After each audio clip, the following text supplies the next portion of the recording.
Another day, another basketball stories na naman ang pagkukwentuhan natin. At ngayon nga ay pag-uusapan natin ang balitang gagamitin nga na po ng Knicks si Jordan Clarkson at ang balitang trade na magagawa ng Los Angeles Lakers.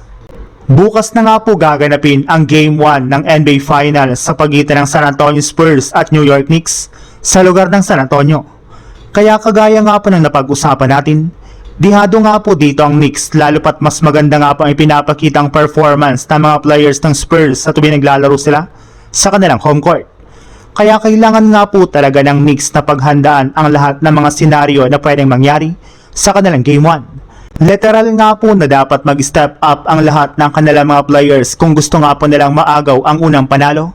At para magawa nga po nila iyan ay plano na nga po ni Coach Mike Brown na gamitin sa kanilang rotation sa NBA Finals si Jordan Clarkson.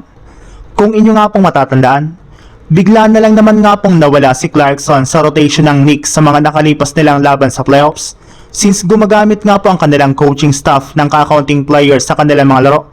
Plus napakadami rin naman nga po silang mga players off the bench na nag-i-step up dito.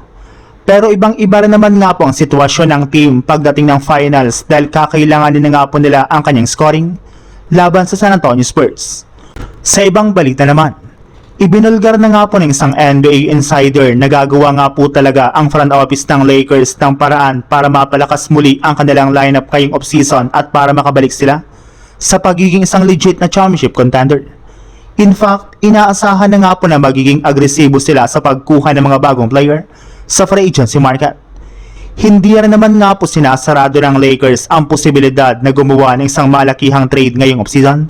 Katulad na lang ng pagkuha ng mga bagong superstar kagaya ni Giannis Antetokounmpo, Bam Adebayo at maging si Kawhi Leonard.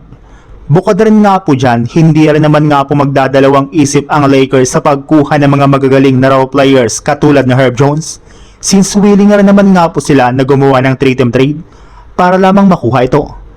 Bali dito nga po ay makukuha ng New Orleans Pelicans sina DeAndre Hunter, isang first round pick at isang second round pick. Masusungkit naman nga po dito ng Sacramento Kings sina Jared Vanderbilt, DeAndre Ayton, isang first round pick at dalawang second round pick, habang Lakers naman ay makukuha sina Herb Jones at Devin Carter.